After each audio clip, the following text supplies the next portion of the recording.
There we go. So we are recording now, and so your thoughts are being captured.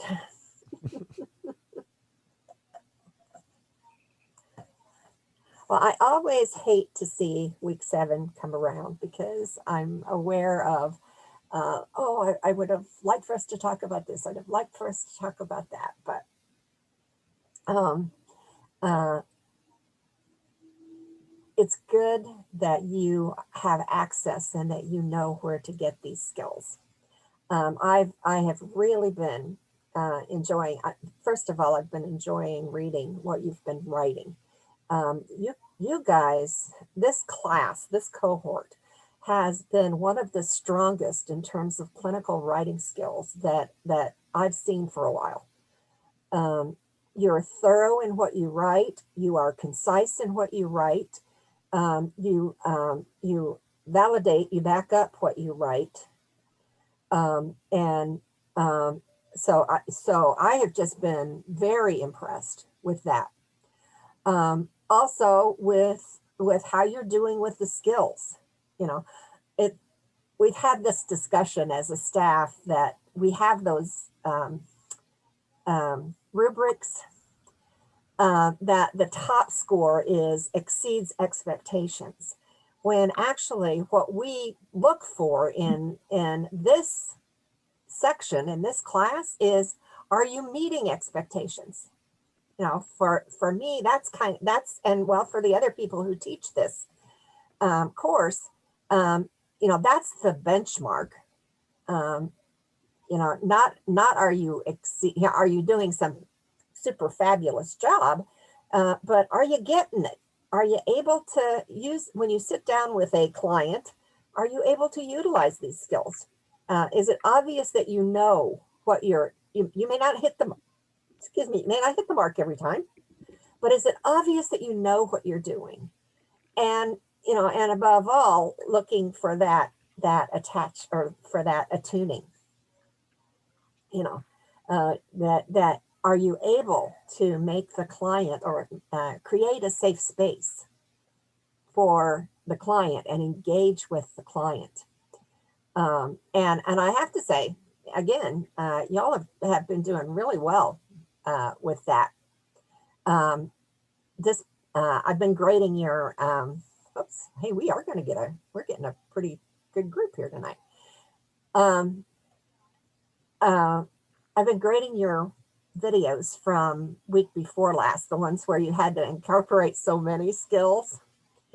And a couple of you will have gotten feedback from me about this, that I noticed that when you did your transcripts, you were citing more than one skill in certain places. Now, to me, that's an exceeds expectation in this particular class. When you're able to recognize that those skills can overlap each other, you go back and forth between using them. Sometimes you can be using 2 or 3 skills at one time. When you start to be able to recognize that, it's not that we have this checklist of skills that, okay, now I do this, now I do this, now I do this. It's when you begin to integrate those skills into your thinking, you pull out what you need to do with the client at the time. And so you might be doing a door opener. You're attuning, you're doing a door opener, you're maybe reflecting back some feeling and doing a summarization all at once. And there are several of you on your transcripts have picked up on that, that's a good thing. So, well, here we go. Well, I'm going to keep this box open for just a little bit because we've still got some people who are coming in, and I don't want anybody to get shut out of the room. So thank you all for taking time to be here tonight. As always, on these optional virtual classrooms, my goal is to do what you need me to do what we need to do together. I have the quiz from last week pulled up if you want to go over that. And then let me take Wendy, aren't you the one that told me that you would do a role play with me this week? I thought Sure. so. Okay. Wendy said she would give a shot at giving me something to do some containing with. And so that would be good. This week in class, you are looking at affect and mood. There is, and you're going to get a lot more about this in your when you do your assessment class. But we are always, as we work with clients, doing something that's called a mental status exam. And what that has to do with how we are, our observations of the client. And there are, I think we're down, I think we've got 10 now. There are 10 areas that we are expected to be observing as we're working with our client. 2 of those are mood and affect. If you think about, you're gonna read Fasha's a little bit of Fasha this week. She's probably the queen of writing about affect, but sometimes her writing is a little bit difficult to slog through. Sometimes you got to hit it several times before. And I underline and okay, here's a verb, here's a noun. This is what she's trying to say. I will post a couple of, or at least one YouTube video that is really good of Diane teaching. And that may be helpful to you to go along with the reading. But when we think about mood and affect, there are 2 different elements of evaluating emotion. If you think about affect as being the season and mood as what's the weather for the season, and mood is what's the weather for today. And so it's easy to confuse them. With affect, we're looking at things like, is the client's emotion appropriate? Is it appropriate for the circumstances? So we may have somebody who is emotionally kind of up all over the place in a session. As we assess that or evaluate that, what we want to look at is, was their emotion appropriate for what they were talking about at the time? Or were they just all over the place, but the emotions that they were demonstrating were not really grounded in what they were talking about or what was happening. I will also, I think I already posted it because I think I posted this on Sunday. A really good teaching about the difference between affect and mood and how we assess that. I don't want to take a lot of time doing that tonight because I think what you all had asked for was role play and could we go over the quiz? So has anybody tackled the affect and mood piece yet and have questions about it? That's Terry. I haven't, unfortunately, I have not read up on it yet, but I do have one question, which is, do you find, percentage-wise, do you find most people are responding with appropriate emotional responses to their situation, or is it 50-50, that there's skewed emotional responses relative to the situation, or? Mm-hmm. It's so individualized. It's so what's happening right here and now with this client. Several of you in role plays that you've done have noticed that your client was talking about something that was really sad or really painful, and smiling or laughing about it. And so you've pointed that out. That's an inappropriate affect. That's the label that we would put on that.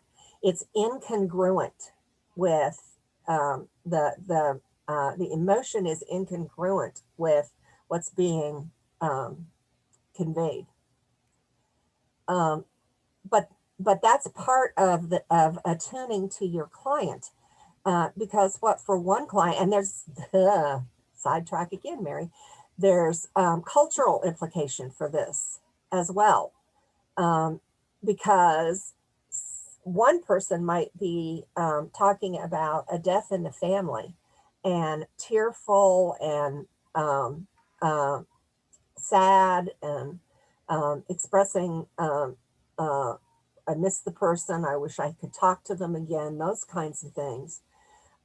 Someone from a different culture might be talking about the same thing, but not expressing any um, um, outward sadness because that's not appropriate in their cultural. Um, you know, showing grief is not an appropriate thing culturally for them to do. So some of that is also entails knowing your client. Some things are just noticeably inappropriate. Somebody who's giggling um, when they're talking about something that is traumatic or um, painful. Um, that's pretty obvious that that's inappropriate for the context. Um, Now the other thing that you're going to see um, uh, referenced is a flat affect. And that's the person who sits with you and talks with you, and their facial expression never changes. This is why we tell you be aware of your face when you're meeting with clients, because if you're stone faced, it conveys a message to them. Um, and so when we have a client who's sitting and they're talking in a monotone and there no expression on their face, very little, if any, body movement, we say that they have a flat affect, and that's an inappropriate affect because you're not seeing any connectedness with their emotions. Does that answer your question, Jackie? That's I'd love to be able to give you a checklist and say, okay, this it's this and this and this and this, but it's really different for everybody. It's what my client who's sitting in front of me right now is doing. And what I'm and these are really about therapist observations. This is not the client reports that they're sad or that they're depressed or that they're angry. This is I'm observing this as I watch them. Um, I'm seeing the angry affect or the angry mood, and it's appropriate. That I can't tell you how many times I've had people who are going through divorce come in and say, I just really wish I could get in my car or my van or whatever and just run him down or run her down. Um, you know, and there's first I do want to know if they intend to do any harm. We got to check that out. But think about it. That's an appropriate affect for somebody who's going through a situation like divorce. It's appropriate to hate it. It's appropriate to be furious with the other person. That's appropriate affect. Yeah. I worry a lot more in terms of affect about the person who comes in and is going through a divorce and says, "Well, I'm ready to start dating. I'm looking at dating sites and I'm done with him or her, or She means nothing to me anymore. He means nothing to me anymore. More concerned about that because that's a less appropriate affect, as an inappropriate affect for someone that you have lived with and been in relationship with, even if it's a short period of time. It's an inappropriate affect. And so I'm looking for, okay, what's underneath this? Uh, You know, character wise, I'm looking for, is this person struggling with some attachment issues? And so that's going to be in the back of my mind. Um, so there are a number of other things, and I will post a sample mental status exam. Again, they're different from agency to agency, but I'll post a sample that has kind of all of the things that we look for in mental status exam. But you will be getting more of that when you do assessment. The only piece that we're really looking at here is the affect and mood because that's what's connected to emotions. And what we've focused on a great deal is being able to identify emotions and reflect emotions back to our clients. um, and while we're talking about that, just because a client says I feel doesn't mean that they've expressed an emotion. And so you want to be able to get in the habit of catching that and reflecting back an emotion, um, when the client says that. And it's typically the client will say something like, I feel like my mom doesn't understand me at all. Well, there's no feeling there. So what we want to do is move into what might a feeling be. So I might reflect back, well, you know, if my mom didn't seem to understand me, I think I might feel hurt and maybe sad. Um, I might even feel some confusion or some disappointment. I wonder if any of those strike a bell for you, or if any of those sound like they might fit for you.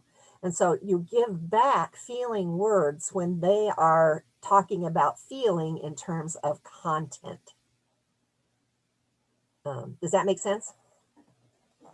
Okay. Question about that. Yeah, go ahead, Wendy. So what if you have a client that they're giving you all these thoughts and you throw out that attuning word, trying to get them to that feeling part, but they don't take hold of it. They keep on with their thoughts. Mm-hmm. And possibly maybe you just say, so I hear you telling me a lot about what you're thinking, but I'm not hearing you tell me a lot about what you're feeling.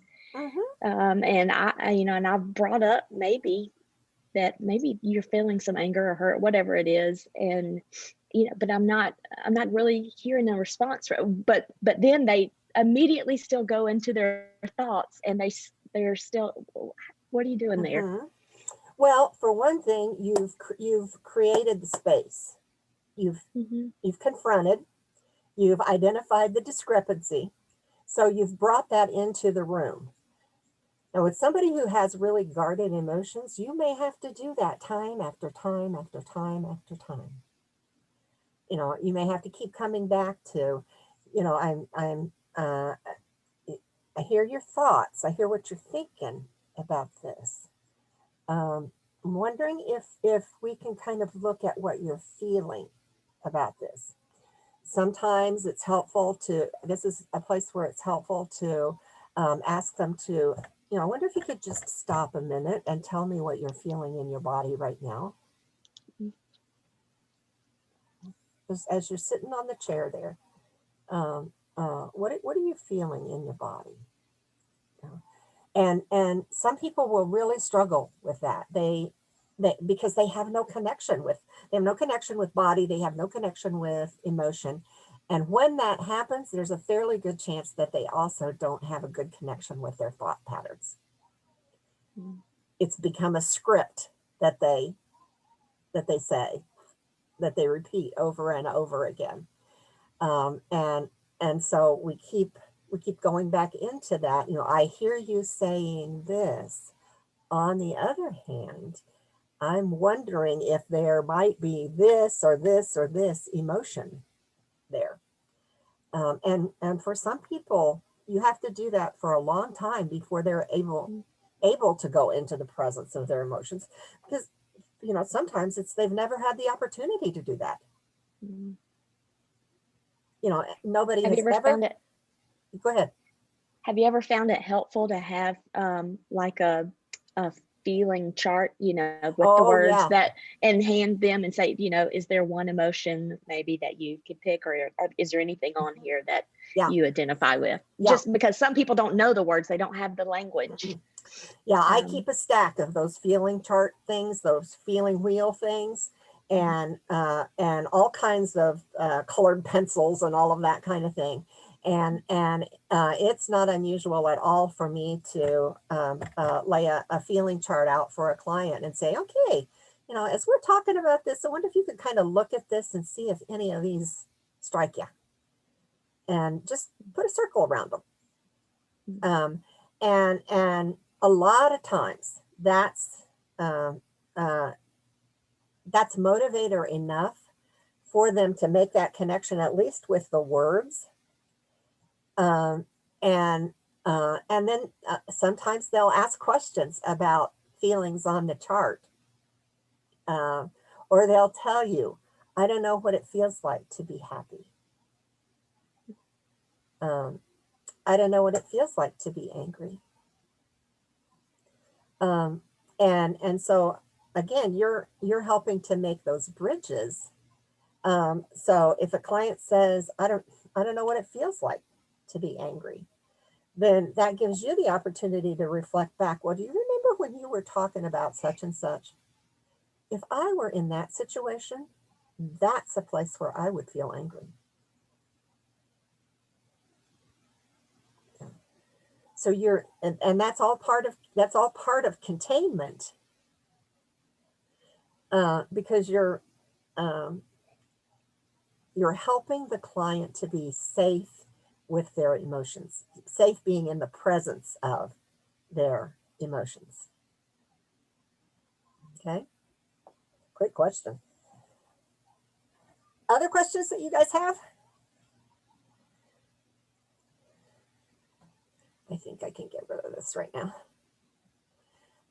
All right, want to take a look at the quiz?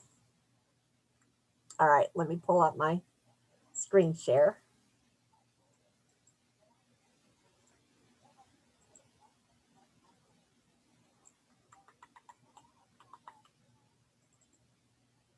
There we go. Let's go back up to the top.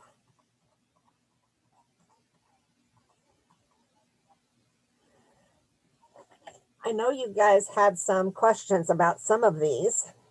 Um, I've pulled the answer. This is the answer key. So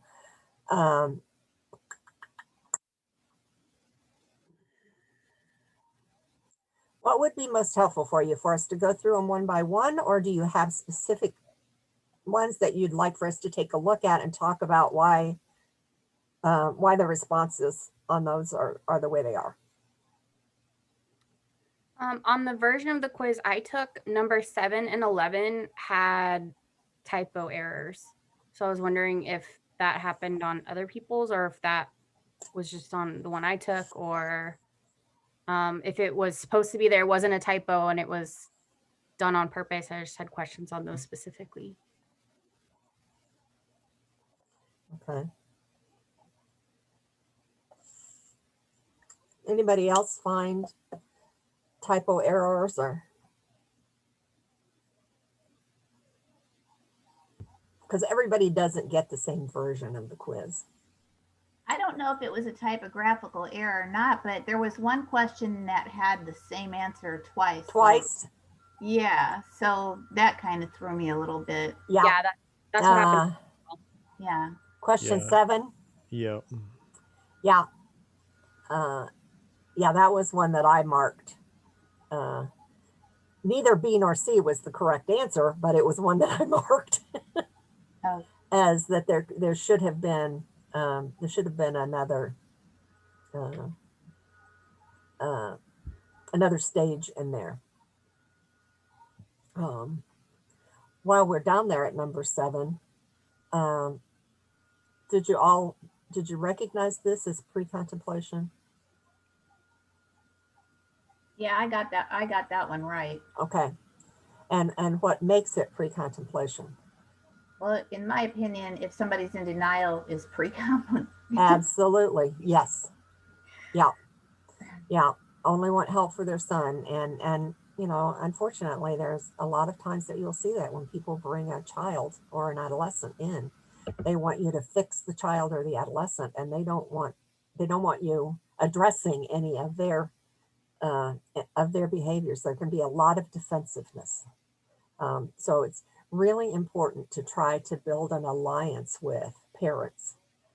Um, Can I ask the question about that too, Mary, since absolutely, you bring Wendy. that up? Yeah, Is it though that the law actually with children under 18 that the law actually sees parents as the client, so to speak, legally? that Is depends that on the state. In Indiana, okay? that isn't true.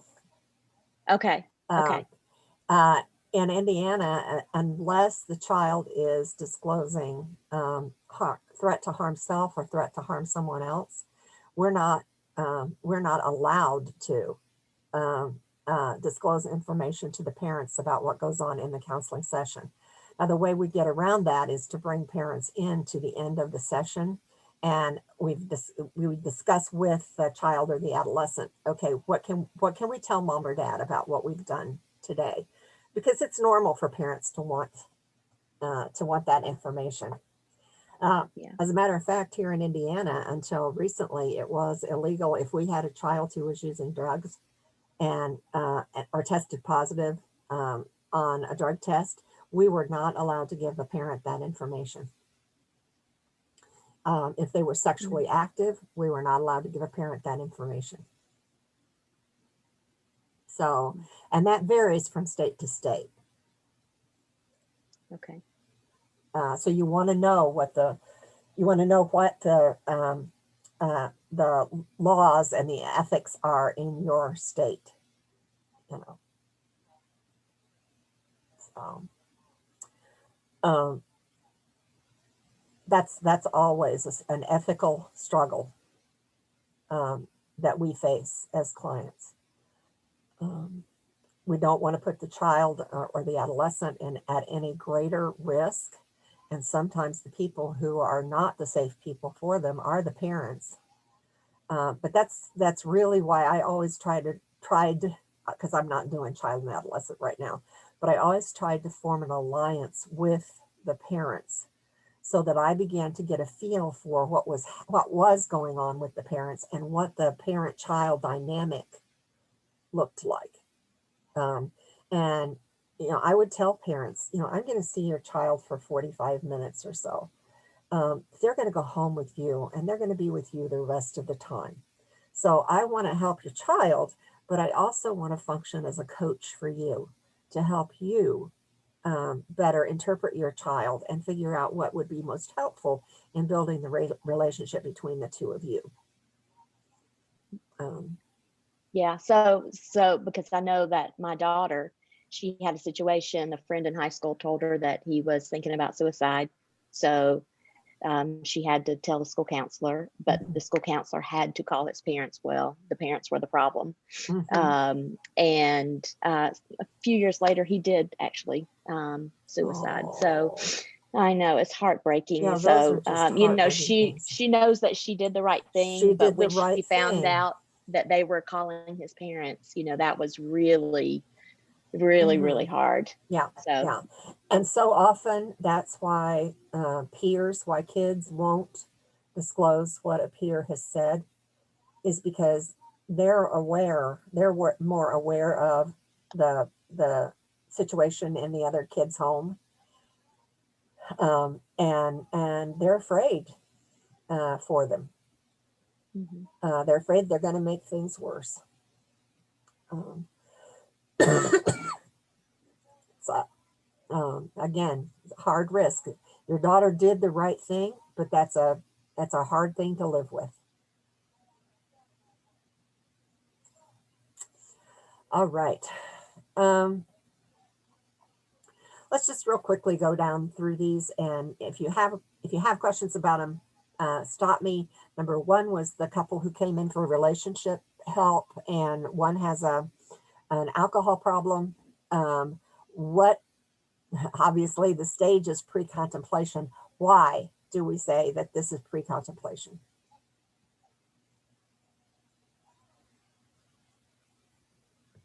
Denial. Denial. Yeah, he says when you say something to him about the amount he's drinking, he says it's not an issue. So he's not ready to do anything with that situation. And so our appropriate response is not confrontation, but relationship building. You know, I want to hear what his drinking does for him.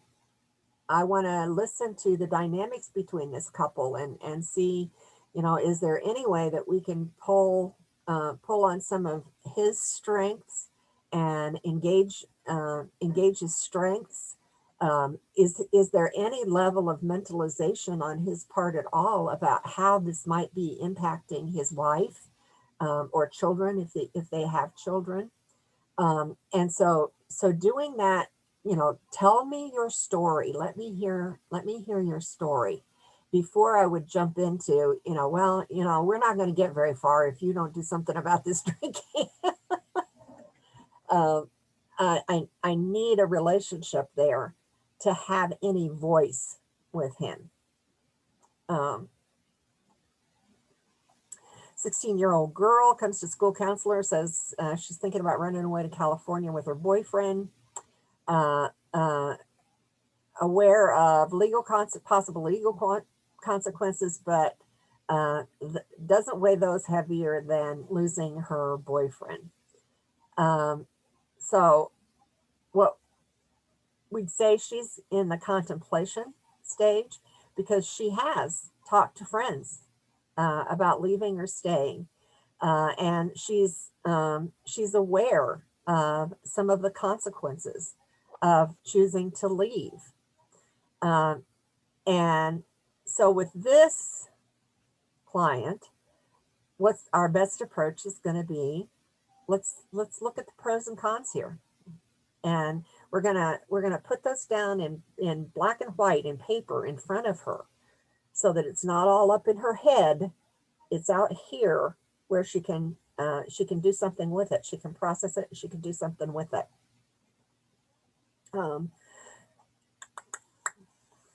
Next one, man comes to couples counseling. This is one that always just really frustrates me, but having an affair, says he wants to keep his relationship with his wife. He will end the affair, but he wants to keep the friendship or the relationship with the other person. What are we going to call this? You know, it is contemplation. He is expressing a desire to keep his relationship with his wife. So how are we going to approach that one? I have a question about that because Go ahead. I'm pretty certain that I missed that one. Because to me, if you're having an affair and you want your relationship to work, but you think you're going to keep that woman as a friend, that's, to me, that's still a form of denial. So I know that's why I missed it, because to me, he's still in pre-contemplation, because I didn't see anything to indicate that he's really sorry. He wants to make a total change. To me, he's still trying to find a way to hang on to it. So I felt that one, I don't know. Yeah, and that's a good observation. What makes the difference here is that he has come into counseling with his wife. So he's made the step to do that. And he is expressing a desire to repair his relationship with his wife. You know, then there's this other piece over here where he's wanting to for whatever reason, he's wanting to be able to maintain the relationship with the friendship with the other woman. So, Yeah. so what Yeah. we're going to do with somebody like him is that we're going to look at at the pros and cons. We're going to look at the discrepancies. You say, on the one hand, I hear you saying that you want to rebuild your relationship with your wife. On the other hand, I'm wondering if what you've thought about how you continuing in a friendship with this woman, this other woman, might impact you guys being able to rebuild trust. I would find it very difficult to trust you again, if you'd been involved in an affair and wanted to stay in contact with the person that you had an affair with. Yeah, I feel ambivalent about that one. I hear, what you're saying, but I think he's lying. So that's why I said he's in pre-con. Now, see, there you're making a judgment. You're not dealing with the client you're not dealing with the client where the client is. Now I may, I know if you're involved in an affair and you want to rebuild your marriage relationship, then you cut off all connection with the person that you had an affair with. So I want to know, what is it about this relationship that he feels like he needs to hang on to? And so that's going to go to character structure.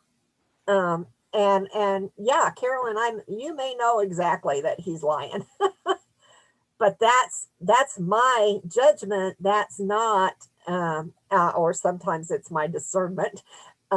It's not what the client is presenting, and I want the best opportunity to continue to work with the client and to increase his self-awareness and his awareness of how what he has done and what he is doing impacts the ability to rebuild that relationship. Yeah. Okay. And just sidebar, that is one of the most difficult things if you're helping a couple to try to repair a relationship. That's one of the most difficult pieces, to get a balance between the spouse who's been offended needs to hear the apology, the repentance, and needs to see new behaviors developing. It takes a long time to rebuild trust when it's been broken. And so there, for a long time, there's this hyperactivity or the hypervigilance of anything he does is suspect if he's the one who had the affair. And I don't know if I can trust you again. And so there's that piece, which particularly for men, when they get to a place where they say, I have said I'm sorry. How many more times am I going to have to say I'm sorry or have to go over this? And so there's a juxtaposition there that you have to constantly bring into balance, so that both feel like they're being heard. Boundaries being set, but both feeling like they're being heard, and they're having the opportunity to rebuild relationship. Can I speak out for a minute, Mary? Oh yeah. I just think that we tend to be very one-sided in views of this a lot with the male-female parts. Mm-hmm. And I just want to, I know I challenge my own self, but everybody else to just kind of, maybe it was the female that had the affair and she's taking it and can't get over the shame or the continuous apologies, and is stuck in that. So that's yet another piece of awareness. And I think of a counselor being able to help with that, that communication. Yes. That there is, forgiveness there, because that also holds the process. Mhm. And then it has to be very tricky because I think, if that took place, there's deeper issues underneath Exactly. that led to that you have to like get there on both sides, Yeah. not just the person that took the action. Yeah. Affairs are not, they're rarely, if ever, about sex. Right. They're about those unmet needs, those character issues, um, that somebody is trying to resolve, um, and and it seems like the affair meets some of those needs. So you are absolutely right. It's so important that we look behind, or help them dig into that, and not just look on the surface. And some of the toughest situations that I've worked with have been where the woman has had an affair, um, for a couple of, it's not, they're not exactly all the same, but a lot of times when the wife has had an affair and they're trying to reconcile the relationship, the husband wants to, I don't want to talk about it anymore, I don't want to ever bring it up anymore, but it comes out, it leaks out Right. Right. into their relationship because it's not been addressed. Right. Yeah. And so, and it's heartbreaking when that happens because they're both suffering. And Um, it's so painful to look at the yeah. whole picture of what's underneath it. That, Hmm. it's like, okay, it's over. Let's just say our sorries and move on. Yeah. Let's But just move on from here. That's in the past. you're right. Yeah. Yeah. So it's challenging. Couples counseling is one of the, I think is, couples counseling to me is tougher than doing trauma counseling. Hmm. um, just because of the all the different dynamics that are going on, and they, by the time they come into counseling, they're usually coming in with all of their defenses on Hmm. high.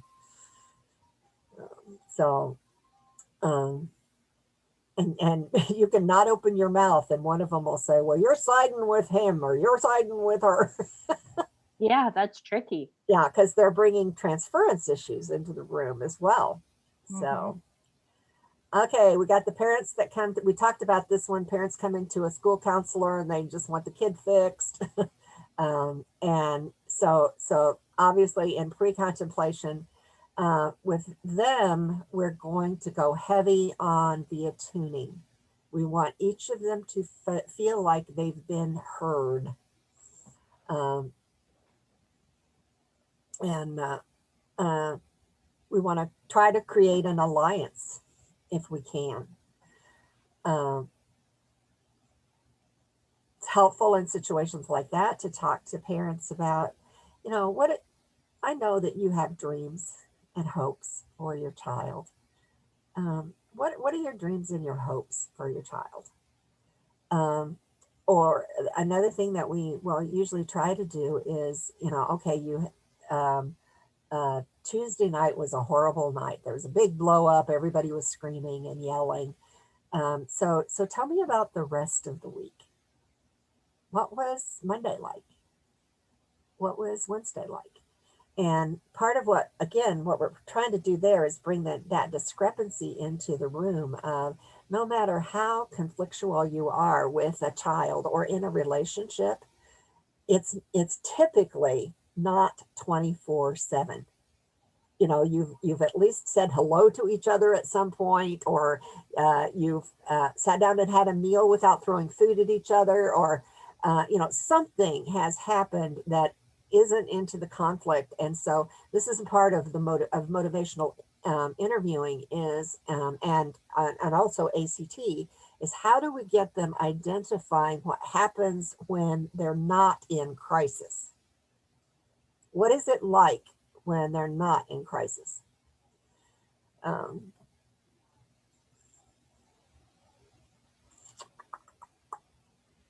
Client comes for help to learn better communication skills, lost a job due to poor relationships with coworkers. His present boss suggested that he gets some kind of training. He's blamed coworkers previously, but he's coming to the realization that the problem lies in the way he talks to people. So we're going to look at, he is prepared to take some action steps. He's heard feedback that he's been given, and he wants something to be different. He's recognized some of his part in it.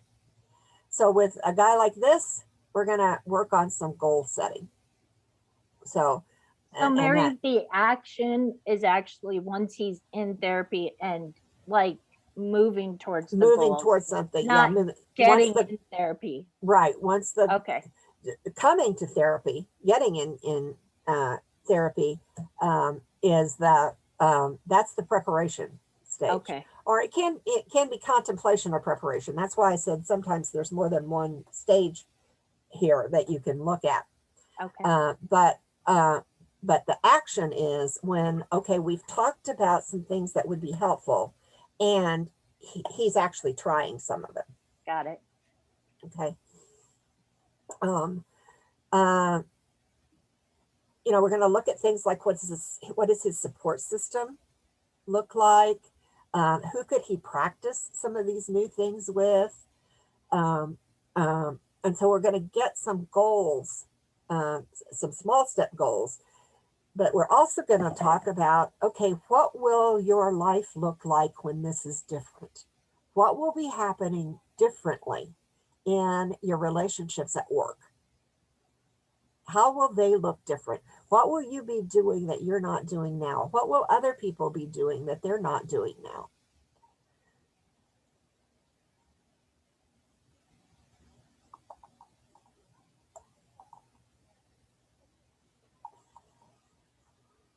Okay, client comes to counseling because of a lack of confidence, hindering ability to advance at work. He's been keeping a thought journal to help identify dysfunctional thoughts, but just not sure of what his next step is. So here's where we would call this an action. He's already doing some journaling, doing some tracking of his behavior. So he's coming in ready to take a next step. He's been doing some good things, and now he's stuck. He doesn't know what would be most helpful next. So that we would say that he is in an action stage. And so what we're going to do is, again, help him identify, so what would it look like when things are different? You now know this, you've been tracking this, and you're seeing this. So let's think about some things that might be helpful for you in some of the changes that you want to make. One of the things that I always try to get clients to do is to verbalize the changes that they want to see. Not just I want to change, I want things to be different, I want to have a better relationship. Tell me what it is that you want to see that is different from how things are now. Okay.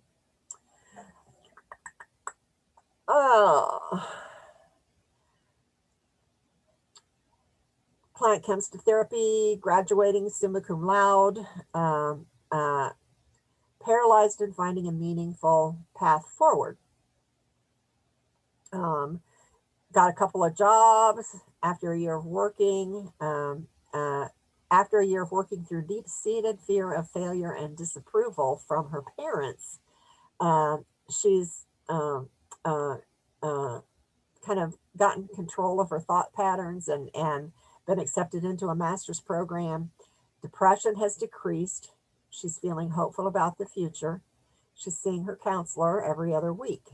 So what is it that throws this person? Why do we say she's in maintenance?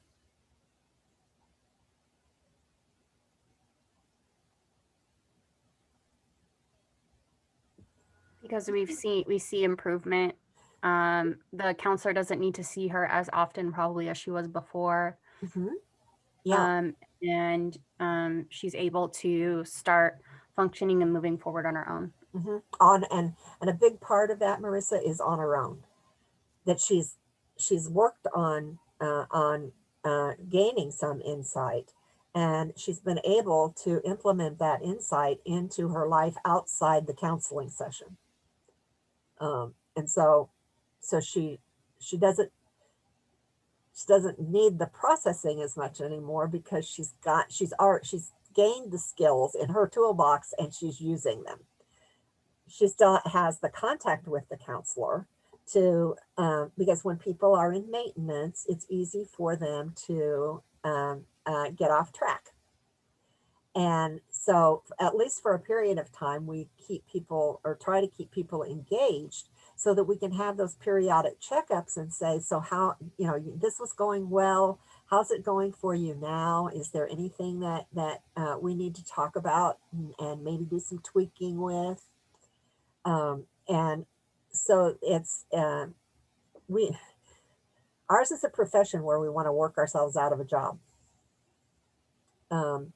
And maintenance, though, doesn't having a person go into maintenance doesn't necessarily mean that we don't have contact with them anymore.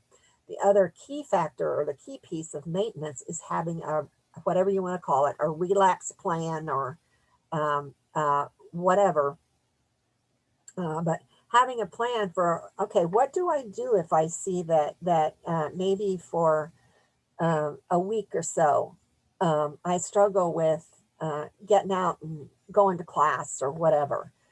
Then what's my what is my maintenance plan? And that maintenance plan could have any number of things on it. It could be that I'll make contact with this person and this person and this person, and until I've had an opportunity to sit down face to face with them and talk to them about what's going on.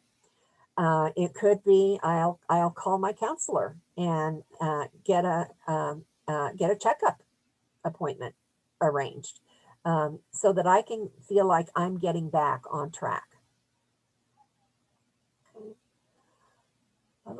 So, and this comes back into the highlighting the pros and cons, discrepancies. What is the client going to continue to do to work toward health? What are the challenges that she might meet in doing that? Going back into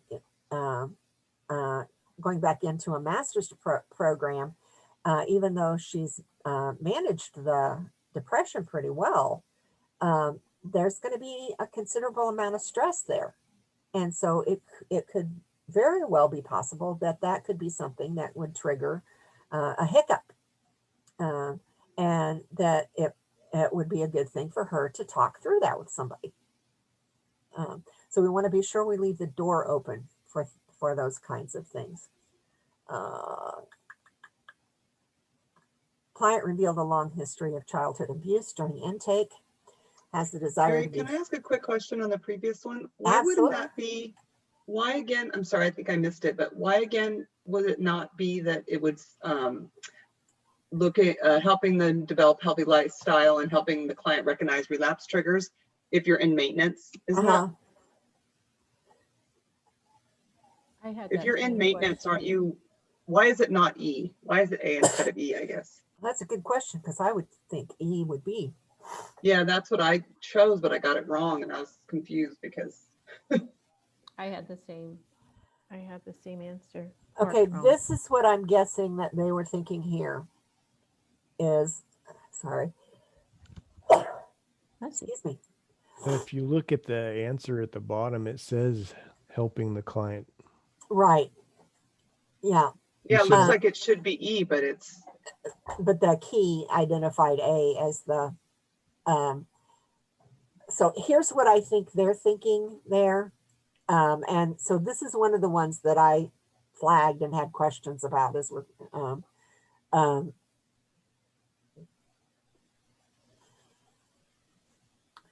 I think what they're thinking is that we would have done E during the action phase. And that then when the client moves into the maintenance phase, then we're back to looking at pros and cons, what's working, what's not working, where are there discrepancies, you know, what's your responsibility here? What do you need? What do you need to do to stay on track? What would be helpful for you to stay on track? I think that's what they were thinking. But that's not what the textbook says. I specifically remember that healthy lifestyle is with maintenance. Uh-huh. Yeah, well, that's what it says, I think. Yeah, I know that for 100%. So that's why some of the questions are ambivalent. You know, we lose points on them because we're going by what the book said. So I don't know. You know? Right. Yeah. Yeah. Well, and again, I will go back and alter as we talk about these, because that's I think that's a very valid feedback. And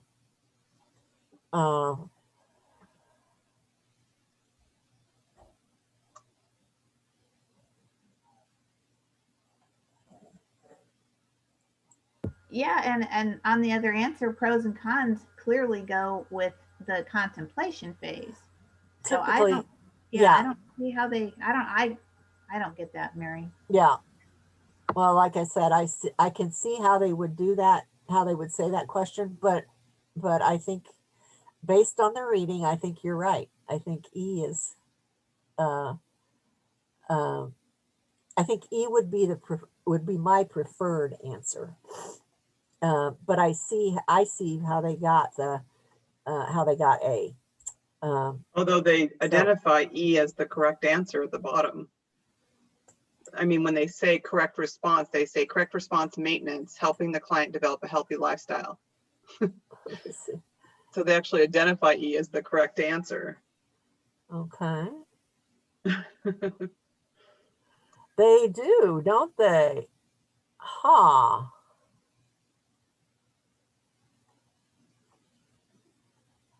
Well, that one is just really screwed up.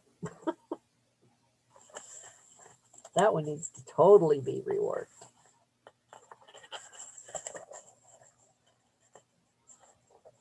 I think that happened on a couple of them too, because I remember I know, Mary, you mentioned before trying to get us so that we can see our So quiz. that you can see your quiz results. Yeah. Right. And I'm still frustrated that we aren't able to do that. I can see them. Right. But you can't see them. Right. You can't go into them. No. So the only thing we can see is we see like if it was like out of 40 points. Like for example, we see how many we got out of 40, and then that's it. We can't see the questions or anything.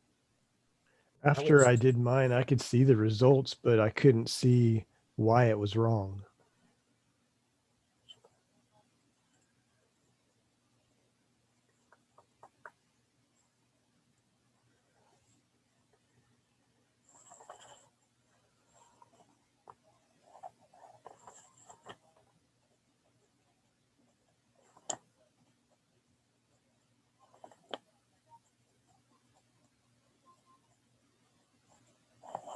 Okay, I'm making notes on all of these. How many people missed that one? You don't know, do you? Because you don't have any idea which one you missed. Okay.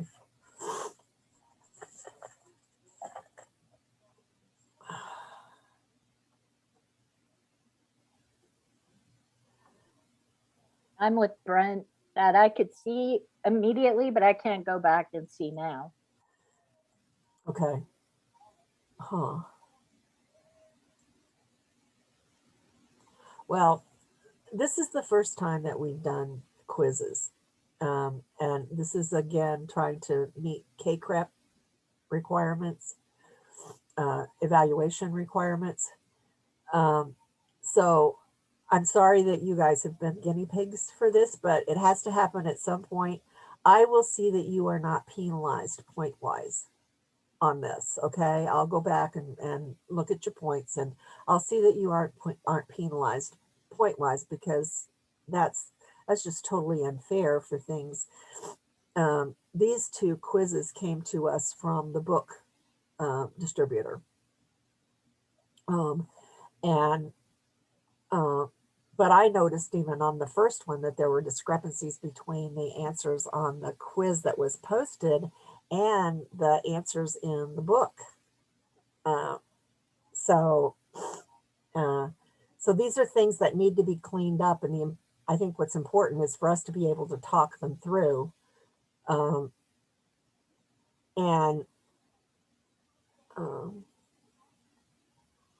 validate why do we think answers are appropriate, what answers we think are appropriate, and validate those. Let's do these last couple. And I'm making notes on all of the errors or discrepancies, and I'll turn those all into the team, and we'll get those changed for the next time. But again, I will see that you are not penalized for that. Serious car accident. Client experiences panic attacks when she attempts to drive over bridges. Been taking an alternate plan to, or route to work to avoid driving over a bridge. Made the decision that she wants to take life back and face her fears. She no longer wants to be afraid of bridges, and wants to know, what does she do to get over this? So what stage, or why are we saying that she's in preparation stage? Yeah, I think that's one that I missed, because I said I thought she was just contemplating it because she hadn't really taken any steps. Mm-hmm. So to me, Okay. she was still thinking about it. I Okay. didn't see anything that says she's, done any steps to prepare. She just Well, thought about it. and I agree, Carolyn, but here I think is the catch there, is that she has been taking an alternate route to work. It's an avoidance step, but it is a step that she has taken, and now she's realized that's not working, and so she wants to take a next step. She wants to do something different. Yeah, I think from the student perspective, if the questions were modified to not reflect two different stages, because to me, taking an alternate route to work is because she's still paralyzed with fear. Mm. So, I mean, I don't know. I didn't write the book, so I know that can't change. But I'm just saying, from the student perspective, Mm-hmm. it's hard to really know exactly what step she's in. Mm-hmm. So, Yeah. And honestly, that's why I don't like quizzes like this. I would rather we have the chance to sit down and talk about the example, and then for you guys to respond with, okay, this is why I think that it's this stage. And like I said about the writing that you all have been doing, you are all very good about connecting evidence into your opinions. And so I would far rather we do that than this kind of, this is a nebulous quiz. I think there are other ways that we could make this quiz effective for CACREP. But to me, there is so much of what we do in counseling, there is some flexibility to, and it's, I know people hate the term situational ethics, but counseling really is situational. For what for one person might be avoidant behavior, for another person it might be, okay, this is how I'm going to cope with this, and they find out that what they're using to cope isn't working for them, and so then they're ready to take a next step. And so to me, that's why it's important that we're able to talk about those situations and identify options, because again, it's not a black, white, right, wrong. You're not wrong, Carolyn. You are right. You are correct in the way you're thinking. So, but there's no place on the quiz for you to explain your answer. So, with a client like this, we're looking at doing some goal setting step by step.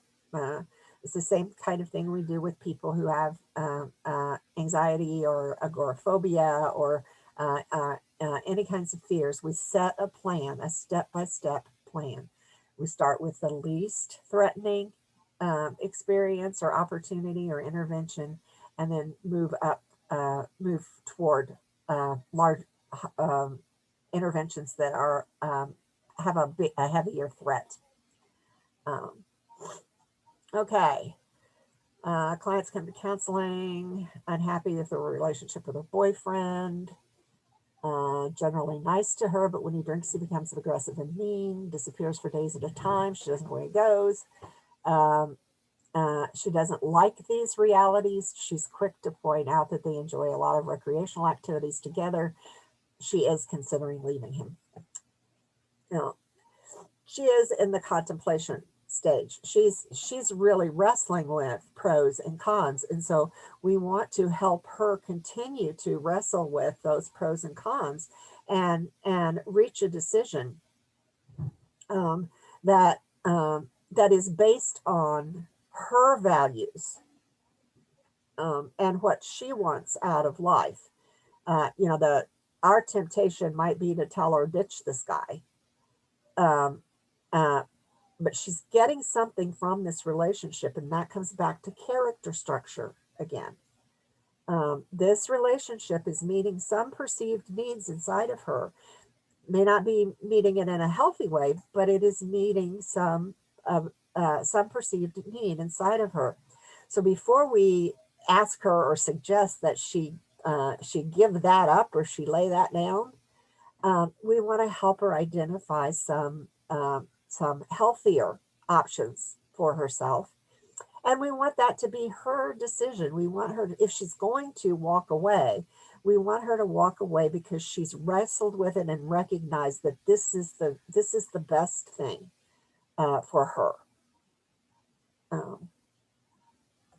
So definitely wrestling with pros and cons, pointing out discrepancies that on the one hand, she says that he's nice when he's not drinking and they have good times together. On the other hand, they have these times when he is drinking and he gets really mean and probably scary, I would guess. So, all right.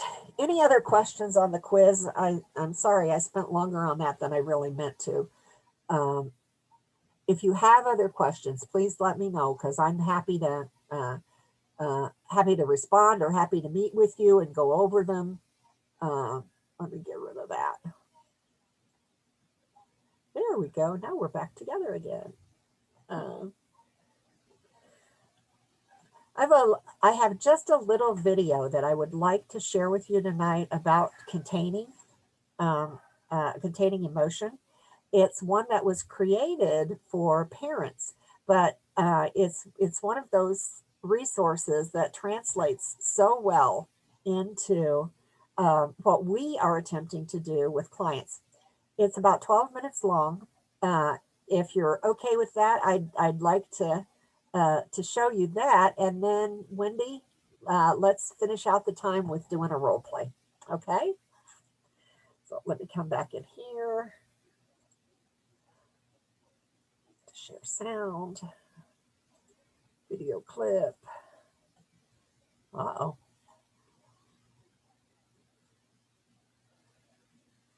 Why is it not letting me go to my...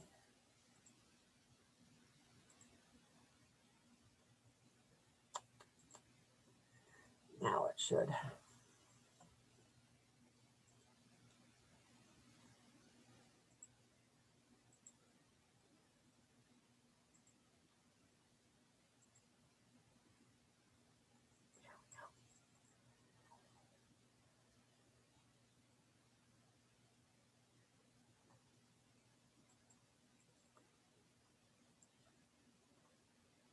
Can you hear it?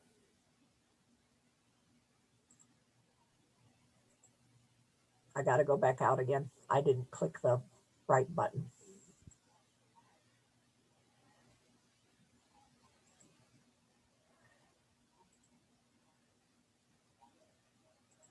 Okay, this should be. Let's try that again. Emotions. Your child, imagine to You're your be client. a paper cup, a small paper cup, a leaky paper cup. Their brain is still very much under construction. They haven't got any tools yet to deal with emotion. And so when you pour emotion in, it spills straight out again. And our job as parents is to come along as their overflow container. Here, my lovely leaky child, I've got this.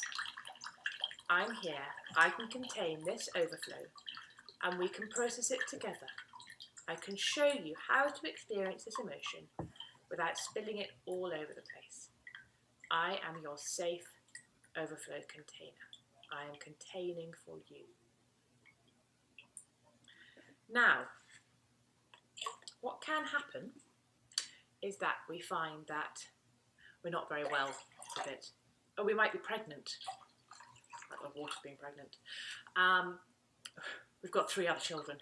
And we've been containing all morning, all week. Oh, actually, probably for the last 6.5 years. And containing for our husband and our friends. And our dad's just called to say our mum's ill. And now, when we try and contain for our child, who's momentarily run out of anger, let's pour a little more anger into our child. We say, it's okay, I'm here, I've got this, I've got all this. Oh, except suddenly we don't have it. Now we've got our child leaking emotion everywhere, and we're leaking emotion everywhere as well. And so, one of our most important jobs to learn how to do in life is to learn how to do this.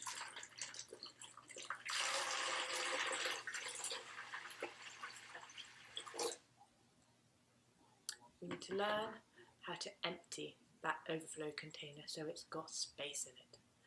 Now, this can look different for everyone.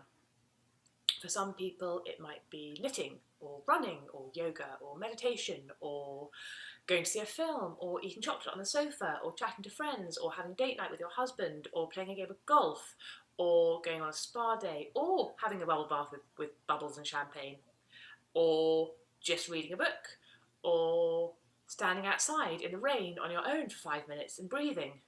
There are a very, very large number of ways for people to do this. And one of your most important jobs as a parent is to explore this, to go out and try different things, try different ways, and find the thing that helps you feel decompressed, that helps you feel calm again, that helps you feel like you've got energy, like you've got the ability to cope with things again. Go out and explore these and find the thing that works for you and then do it. Make time in your diary to do it.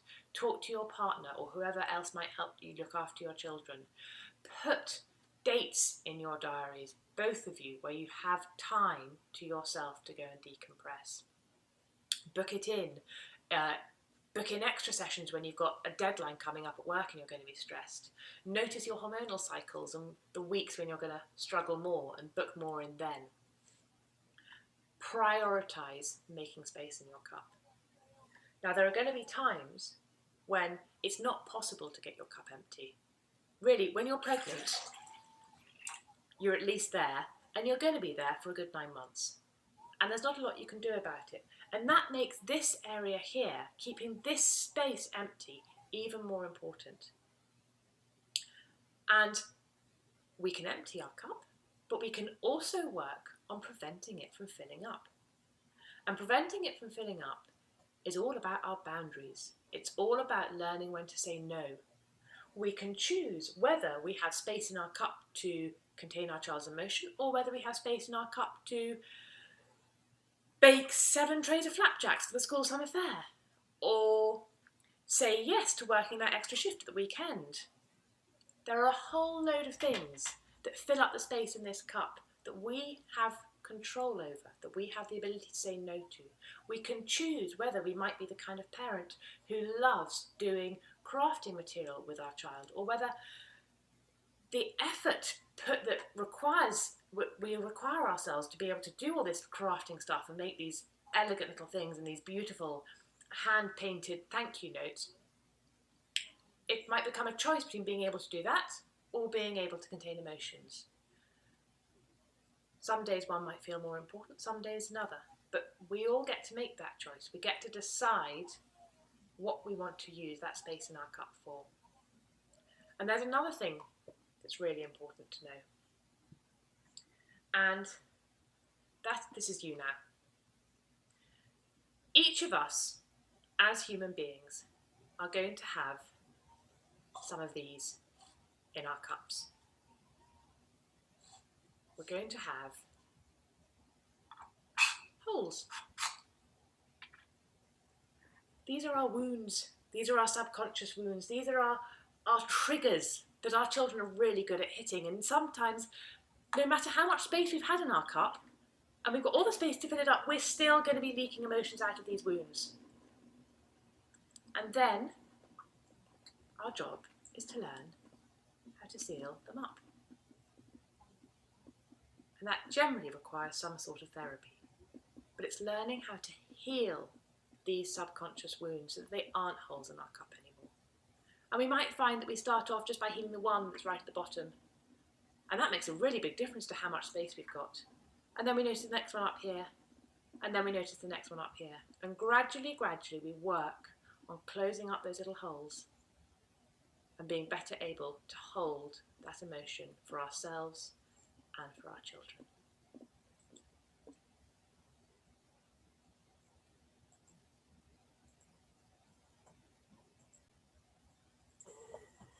Okay, so what do you think about that in terms of containment? And what needs to happen in the process of containment? I love that illustration, and that we need to work on healing our wounds, and that will help us with our own containment, so that we can help others with their containment. Exactly. Yeah. Well,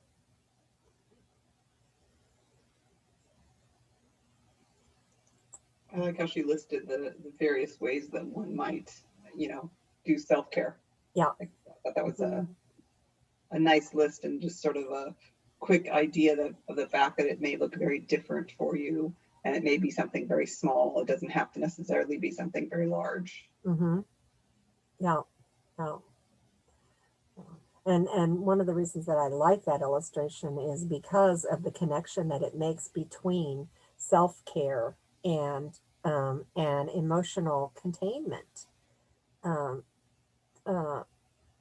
like when she uses the part of the container that you've got this much space to fill, and you've got some choices that you have to make in how you're going to fill that. And so to be emotionally present for your child, or your spouse or your clients, then it might mean that you have to say no to some other things for you to be able to have that space for clients to spill into your reservoir of emotional containment. So I like that. Other thoughts?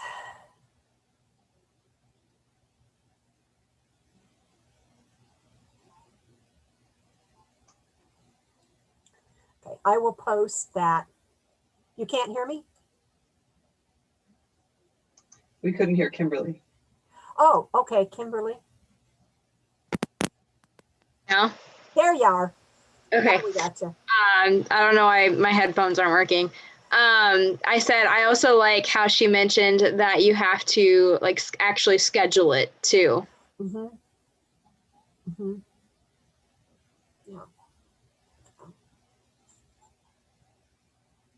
And if we are going to be able to be present for our clients, it really means that we have to pay attention to how full our emotional cup is, and because it is much more difficult to help a client contain emotion and learn how to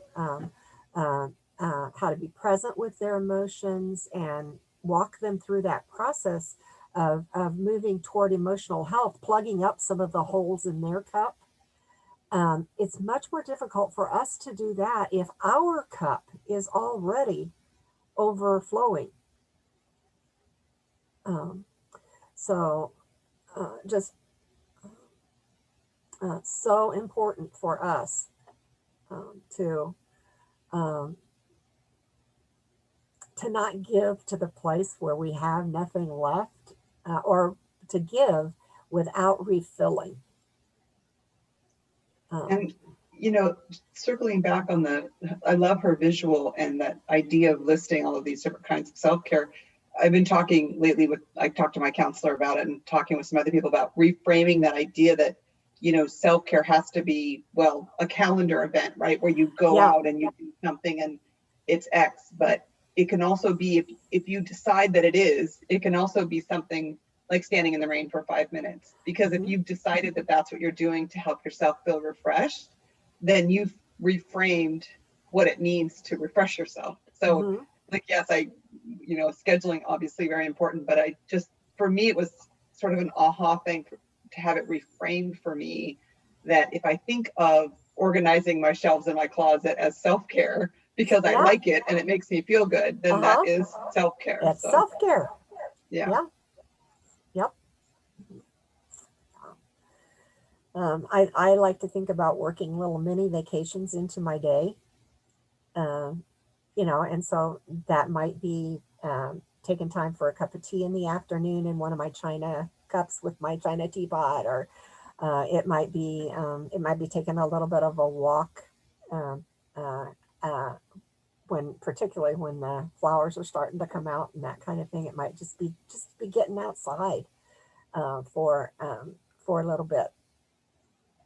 Doesn't have to be anything long, but I like too, Jackie, your recognition that it's things that refill us. So if cleaning my closet refreshes and refills me, and I can look at my closet and say, wow, doesn't that look great?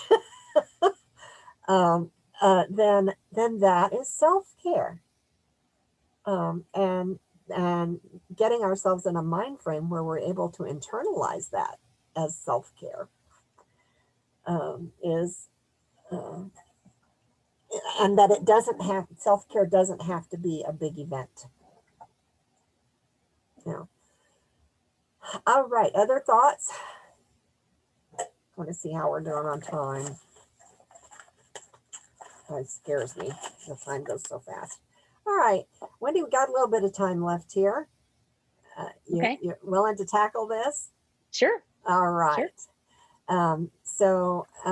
What we talked about, or what Wendy had said, was she would be willing to try to create a scene or a scenario where I could respond with some emotional containment, and with helping her with emotional containment. I think if you're okay, Wendy, we'll just kind of jump into that. I'm not going to ask you to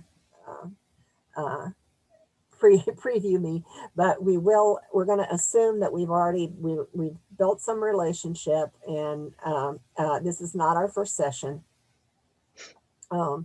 And so whatever you've been talking about, just kind of work your way into it. Okay. So, Mary had been talking about, my life has just been totally upended. And I've been living this way for 2.5 years, and I'm tired. I'm tired. And my one and only son, because of all this ordeal, with my husband losing his job and, me being out of the workforce for so long and following him all around the country, and we finally are going to do what we think God wants us to do. And then life falls apart. I can't keep going like this. I'm tired. I want my son is in another state at a home. I want my son with me. Yeah. Why How did God do exhausting. this to me? How Why? exhausting. We only want to serve him. Mm-hmm. We thought we were following him. And I keep thinking it's going to get better. And I'm in this 2.5 years later. I'm tired. I want, we've lost our home. I went from a 5,000 square foot home. I'm living in a 1,000 square foot apartment, and it is a lease. I don't have any permanency in what I'm doing. And I have to make a decision in 3 months. Do we renew this lease? Do we not? Is my husband going to find some type of work? After 2.5 years, we keep thinking he will. I've tried to get work, and I have to do some filing with the state. Well, when the new state that we're in, they reached out to the old state. It's not there. They cannot find my file. I am tired. I am just so tired. I don't know that I can just keep going this way. So, something has to give. And I just miss my son. I just miss my son.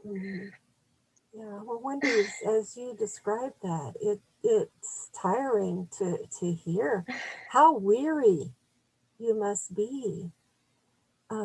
Loss after loss after loss. And It is. yeah. And I don't think it's going to end. I feel like it just feels like it's never going to end. I for so long, I kept thinking, it's going to end. It's going to get better. I tried to have this positive attitude, but it's not getting better. And I'm starting to feel like it'll never get better. So I'm wondering, Wendy, if you could just talk about that fear that things are not going to get better.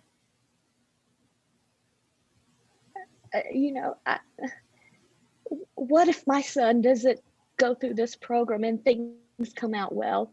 What if it's another whole year before he comes back home? What if my husband never gets a job?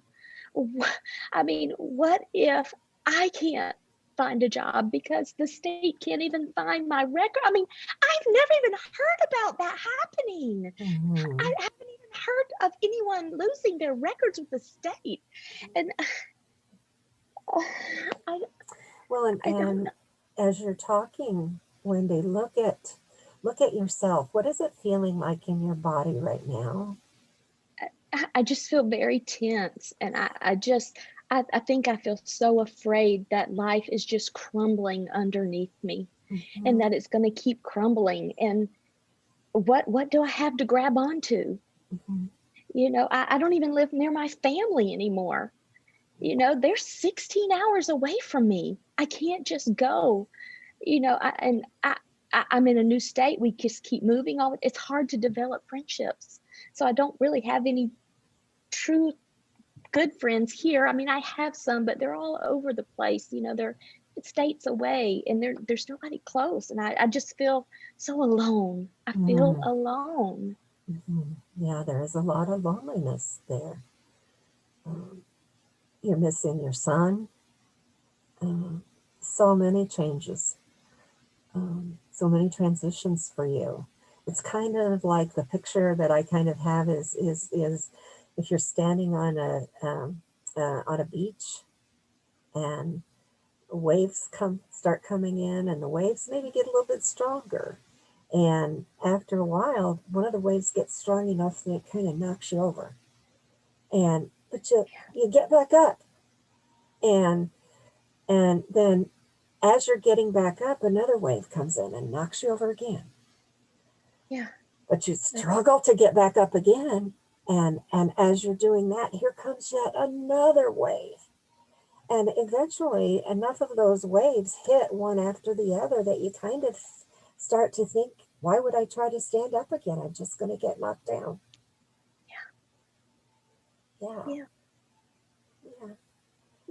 That's exactly how I feel. So I don't know how. I don't have that strength to keep getting up. I don't have it anymore. Yeah. It's exhausted.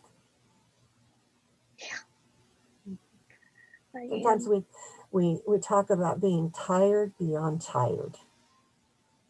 That's a Yeah. good way to put it. That is a good way to put it. Yeah. Yeah. But kind of as we've sat here and talked, there's a lot of emotion. And so one of the things I'm wondering is maybe what opportunity there's been for you to fall apart. There's no time to fall apart. I mean, Uh-huh. my husband he's already fallen apart. My child has already fallen apart. There's no one else to keep. If I fall apart, then what happens? Mm-hmm. Then what happens? Somebody has to try to keep this family together. Somebody's got to try to get the bills paid. You know, somebody's got to try to make some decisions about where will we be in 3 months. You know, we just moved 3 months ago because the place we were renting, the guy decided to sell the place that we were renting. And so here we are. I mean, it's Mary, if I just told you, it's just everything. It's constant. It is constant. Yeah, yeah. Again, that wave beating and beating and beating on you and knocking you down, knocking you down, knocking you down. Yeah. Yeah, yeah. And so I find myself wondering if maybe there's a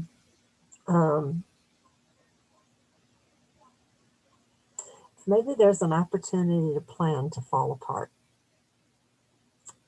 I don't know when that time would be. I mean, I get up at 7 o'clock in the morning. I go and I have a job right now. And then, you know, by the time I get home, I'm exhausted and I need to fix dinner. And then I'm ready. It's time to go to bed. You know, when am I going to do this? Well, and I'm afraid, what if I fall apart and I can't pull myself back together? That's a scary thought, isn't it? Yeah. So sometimes what I encourage people to do, Wendy, is it's kind of like I did a teaching on this one time with some women in a women's shelter, and the title of the teaching was "I Plan to Fall to Pieces."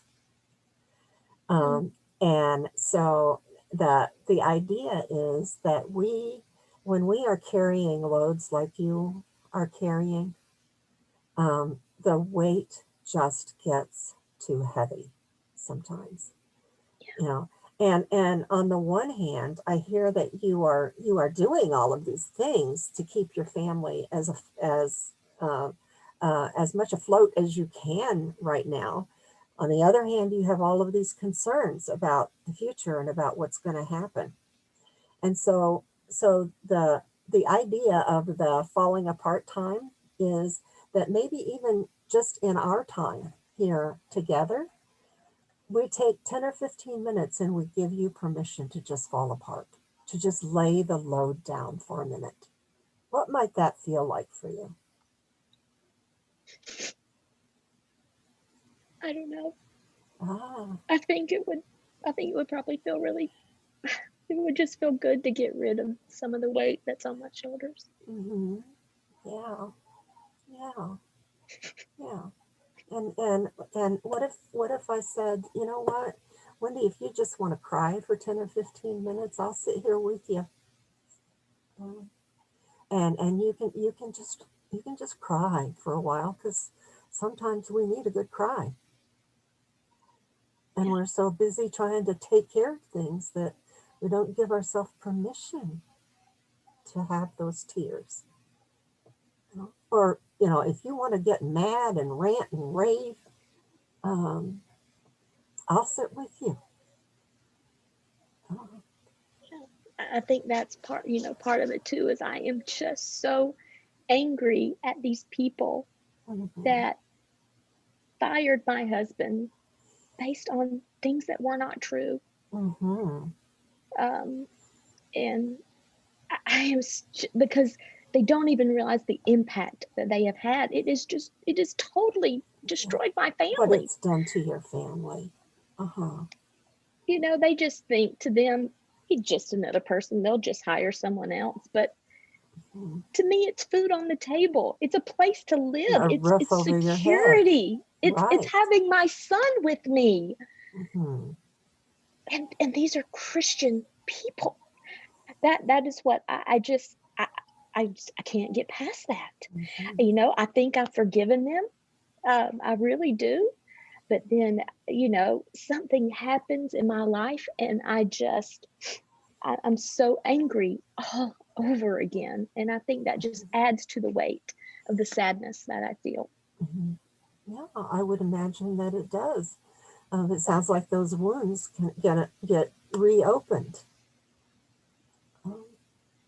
And I'm wondering if maybe, again, something that we can do together is maybe cauterize some of those wounds. You know, the grieving process takes a while. Um, and, you know, forgiving doesn't mean that you're going to forget. Well, I But sure haven't forgotten. no, you haven't. You're carrying that. You're carrying that experience with you and the impact of that experience on your family, on all of you. Yeah. For time's sake, Wendy, I think is it Yeah. okay if we Yeah. wrap Yeah. it up there? Okay, Sure. thank you. Yeah. You did great. That was wonderful. Excellent. So what was it like for you? I think for me, just you validating that I was tired, Mhm. I was sad, I was probably angry. Validating those things, it gives me space to open up without feeling like I'm going to be judged. Mhm. Mhm. Yeah. Okay. What was it like to have me suggest that we put a time frame on, you know, when you're feeling like if I get started, it'll never stop? What was it like for me Right. to suggest that we put a time frame on it and we say, okay, for 15 or 20 minutes or 10 minutes or whatever, we're just going to give you permission to feel and to say whatever you need to feel and say. I think that gave me a chance to see that there could be a time limit, but I Mhm. think at the same time it was, if I start, I don't know if I can have that time limit. Mhm. Yeah. I think it was probably both things. Mhm. Yeah. And so if we were going to pursue doing that, one of the things that we would want to talk about is, okay, what does this look like? And when we want to close things up, what are we going to do? And so I might ask you, you know, Wendy, I wonder if you can imagine in your mind a box. And tell me what that box looks like. Is it, you know, is it a brown box? Is it a fancy decorated box? But a box that you can imagine in your mind, that you can see in your mind's eye. What would that look like? And then this is going to be our containment box. When you are ready, or when we've said, you know, this is what we've honored the feelings, and now we're going to pack them up and contain them so that we can do other things that need to be done. But this box has a lid on it, so I can come back and I can revisit these feelings and spend some more time with them, or add more feelings to the box. And then I put the lid back on, and I do whatever I need to do to be living my life. And so that would have been part as we continued, that would have been part of the process, that before we set a timer for 10 minutes and say, you know, okay, this is your time. You do whatever you need to do. Excuse me, that we would already have created this containment box. That even then, as you're processing your feelings, we're able to, okay, I wonder if those could go in the box right now. You know, and for us to be able to say, okay, that's a pretty powerful feeling. And I wonder if it can go in the box until you have more energy to be able to wrestle with it.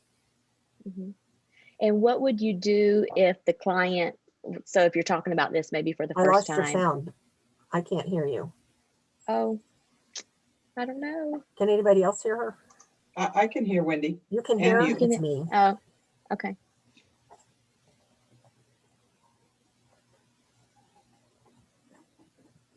Maybe it's like magic.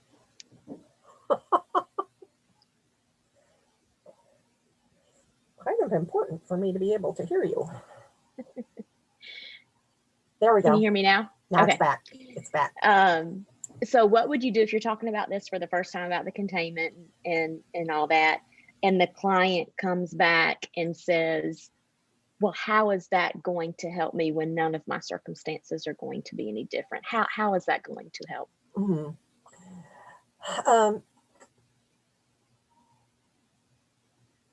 These emotions are very powerful, and they're you're having to wrestle with them.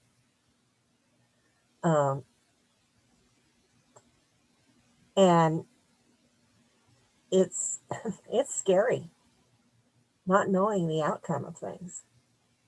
But I'm wondering if maybe having a little,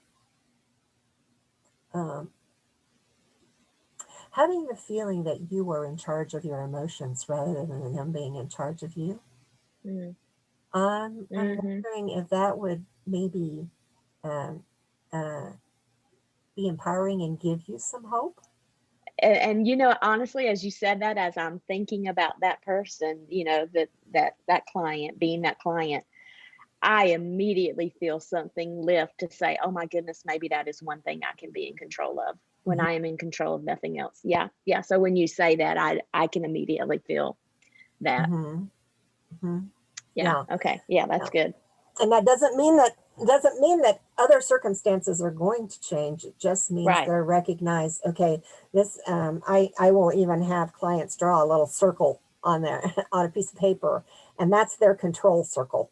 And in that control circle, we put, these are the things that I can do something about right now, that I have some impact on right now. Then outside that control circle go the things that I don't have any impact on right now, or I don't have any control over right now. So I can't know if my husband's going to have a job. You know, I can't know if my son is going to get to come home when I would really like for him to come home, or if he's going to be longer where he is. Those are out of my control things right now. What is in my control is I can respect and honor the feelings that I have, whatever they are, whether it's anger, resentment, fear. I can respect and honor those, and I can choose how much of my life how much of my time is stewarded to them. Yeah. You know, and then that gives the opportunity to talk about, so what are some of the other things that you might have control over? You know, what's if you're looking at house, you're looking at job, you know, looking at possibly having to move, looking at job, looking at paying bills. What is the one that weighs on you the heaviest, that you wrestle with the most? You know, and then we can start doing some of those, looking at pros and cons, looking at discrepancies. and just little bit by little bit identifying. There are very few situations where we have absolutely no control. It may not be the kind of control we want to have, but there are very few situations where we don't have some options. And so as we're able to contain some of those feelings, it enables the possibility of options to rise a little bit more. And we kind of narrow things down, and instead of this great big picture of all of the things that are wrong and all of the things that we've got to think about, we begin to tunnel it into, all right, this is now, this is the present, this is what I can do in the present. Yeah, I like that. Okay, thoughts?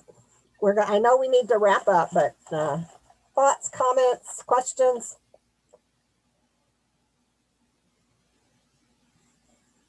That was very helpful. Thank you. Good. Glad. Thank you, Wendy, for being willing to do that. Did a great job. Okay, if you don't have any other questions, if you do have questions, please let me know. If you don't have any other questions, we'll wrap up for tonight, because I'm sure that you've got things that you have to do yet. And so thank you all again for meeting with me and spending this time with me. And I'll be in contact in the next week or so. We're about to wrap this up, guys. Who else? Who's coming to or coming to kickoff? Any of you guys coming to kickoff again? Okay. So apparently we've got another big group coming in to get started. So that's exciting. So That is exciting. yeah. All right. Thank you so much. If you have questions, please let me know. Thank you. And Yeah, I will thank you very continue much. cranking out the grading. Okay. All That's right. Thank you. All right. Bye-bye. Thank you. Good Good night. night. Good night.